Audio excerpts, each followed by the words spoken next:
রূপ লাগি আখি ঝুরে গুণে মন ভোর পট্টি রচয়িতা জ্ঞান দাস। আমরা আরম্ভ করি শেষ করি না, আরম্ভ করি কাজ করি না, যাহা অনুশীলন করি তাহা বিশ্বাস করি না। উক্তিটি রচয়িতা হচ্ছে রবীন্দ্রনাথ ঠাকুর। যাই হোক, তার মাঝে টিকটিকিয়ে যে টিকটিক আওয়াজ করেছে এটা নিয়ে আমরা অনেকেই বলি ঠিক বলেছে। চলে গেলাম একটু বাহিরের আলোচনায়।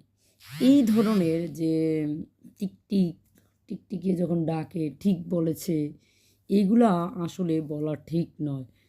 কেননা টিকটিকে কিন্তু আপনার কথা বুঝে না যে সে আপনার কথা বুঝে ঠিক বলবে।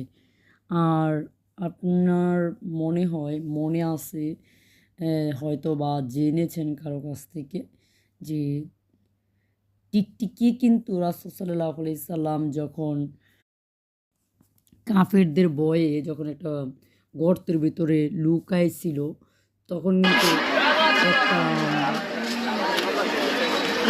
নেট বাড়াই দিছিল। সেজন্য দাঁড়ায় গেলাম। ভিতর ডিম করে দিয়েছিল যাতে করে কাফেররা না বুঝতে পারে যে এটার ভিতরে ভাবলাম একটু দেখে যাই।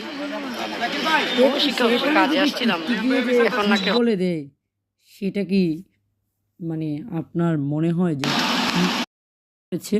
সো টিকটিকে যদি এই ধরনের টিকটিক আওয়াজ করে আমাদের অনেকেই মুরব্বীরা ঠিক বলেছে বলে, এটা বলা ঠিক নয়। যাই হোক, পড়ার মাঝখান থেকে একটু জ্ঞান দিয়ে দিলাম। কেন পান্থ ক্ষান্ত হও হেরি দীর্ঘ পথ, কৃষ্ণচন্দ্র মজুমদারের লেখা। সুখে লাগিয়ে এগোর বাদনী অনূল্য পুড়িয়া গেল, জ্ঞান দাসের তুমি অদম তাই বলিয়া আমি উত্তম হইব না কেন। বঙ্কিমচন্দ্র চট্টোপাধ্যায়ের পাখি সব পলেরও রাত্রি পোহাইল। মদনমোহন তর্কালঙ্কার সকালে উঠি আমি মনে মনে বলি সারাদিন আমি যেন ভালো হয়ে চলি। মদনমোহন যে দেশে বাঙালি নাই সে দেশ আমার নয় গো আপন কায়কুবাদের।